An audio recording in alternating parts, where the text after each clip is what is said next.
क्या जो लोग भजन करते हैं, भक्ति करते हैं, जीवन में कथा सुनते हैं या करते हैं या कराते हैं, क्या उनके जीवन में कभी कष्ट नहीं आता?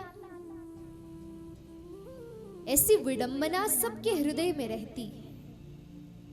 हम इतना नाम जप करते हैं, इतनी भक्ति करते हैं, तो भी हमारे जीवन में इतना संकट क्यों आता है?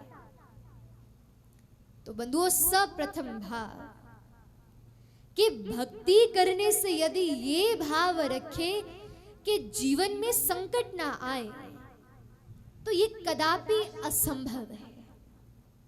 क्यों? क्योंकि जिस स्थान पर आप रहते हैं, शास्त्र में उसका नाम है दुखालयम, अशाश्वतम, असुखम। जिस प्रकार पुस्तक कहाँ मिलती है? पुस्तकालय में। विद्या कहाँ अध्ययन होती है? विद्यालय में। उसी प्रकार दुख कहाँ मिलेगा? इस दुखालय में। जहां केवल दुख लिखा है, वहां तो निश्चित रूप से दुख की प्राप्ति होगी। लेकिन भगवान नाम कैसा है? तो बोले, एक प्रकार से भगवान नाम लेने से जीवन में ये सामर्थ्य अवश्य मिल जाता है कि जो कष्ट की अनुभूति हमें विस्तृत रूप से होनी थी, कोई बड़ा कष्ट जीवन में आना था, लेकिन भगवान नाम लेने से वो कष्ट की मात्रा केवल सूक्ष्म रह जाती है, मानो अनुभव मात्र रह जाती है, और हमें उस कष्ट का अनुभव भी नहीं होता कि कब सहज रूप से वो कष्ट निकल गया। श्री माधवदास जी जगन्नाथपुरी में जगन्नाथ महाप्रभु के एक भक्त हुए माधवदास।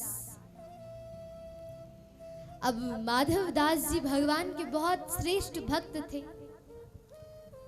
तो जब कभी मंदिर जाते, जाकर ठाकुर जी के दर्शन करते, तो ठाकुर जी का विग्रह नृत्य करने लगता, झूमने लगता जगन्नाथ जी का विग्रह। ऐसी माधवदास जी की भक्ति में श्रेष्ठता थी। अब माधवदास जी का नित्य प्रति का नियम था कि वो नित्य जगन्नाथ जी का दर्शन करने के लिए जाते और नियमानुसार उस उपरांत ही आदि समस्त दिनचर्या को प्रारंभ करते। अब धीरे धीरे क्या हुआ? बोले, माधवदास जी के कर्म प्रारब्ध अनुसार उनको एक रोग हो गया। और रोग भी कैसा? तो बोले, जिस रोग के कारण अब तो वह अपना मलमूत्र भी त्याग नहीं पाते थे, बस बिस्तर पर पड़े रहते, लेटे रहते, अस्वच्छ अपवित्र पड़े रहते। और ठाकुर जी के दर्शन कैसे करने जाते? पवित्रता की आवश्यकता है।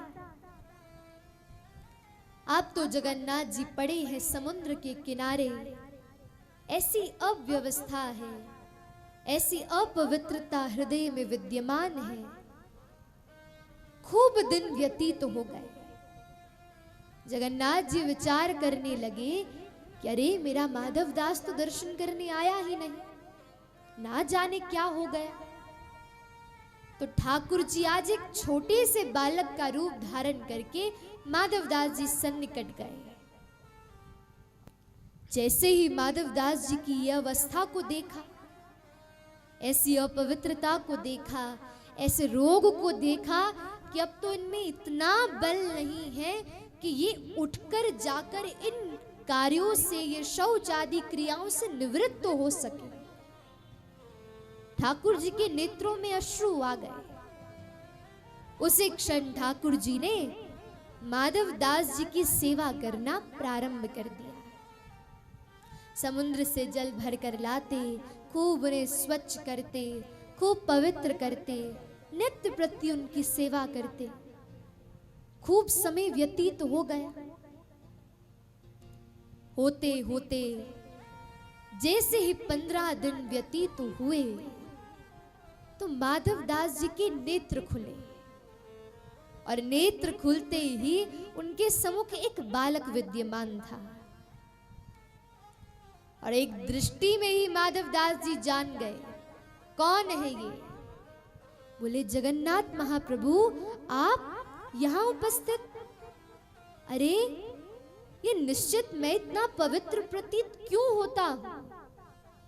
हे प्रभु, आपने मेरी सेवा करी, आपने मुझे पवित्र किया, अरे आपने ऐसा क्यों किया? जिन ठाकुर जी के सम्मुख जाने के लिए अपरसता अनिवार्य है, एक विधिवत पोशाक होनी चाहिए, एक विधिवत स्वरूप होना चाहिए, पवित्रता होनी चाहिए, लेकिन आज वही महाप्रभु मेरे इस अपवित्रता को स्वच्छ करने के लिए मेरे सम्मुख विराजित है। अरे जगन्नाथ जी, यदि मुझसे इतना ही प्रेम करते हो तो क्यों नहीं मेरे इस कष्ट को दूर कर देते? क्यों नहीं मुझे इस रोग से निवृत्त कर देते? ठाकुर जी माधव दास जी के पास बैठ गए। बोले, माधव, अरे चाहते हुए भी मैं तुझे इस रोग से निवृत्त नहीं कर सकता। क्यों? अरे तेरे जीवन का मात्र यही कर्म प्रारब्ध रह गया था जो भोगने वाला था। यदि तुम्हारे इस रोग को मैं दूर भी कर देता तो आज दूर करता, लेकिन अगला जन्म लेकर तुम्हें फिर से इस कर्म प्रारब्ध को भोगना पड़ता। कहीं न कहीं आकर फिर से तुम्हें इस कर्म बंधन में बंधना पड़ता। अरे शास्त्र आज्ञा करता है, अवश्यमेव भोक्तव्यम कृतम कर्मा शुभाशुभम न भुक्त श्रीयते कर्म। अरे अवश्यमेव भोक्तव्यम, कर्म को तो भोगना ही पड़ेगा। आज भोगो, कल भोगो, लेकिन जीवन में कर्म प्रारब्ध को भोगना एक प्रकार से कहा जाए तो संसार से हमारी निवृत्ति हो।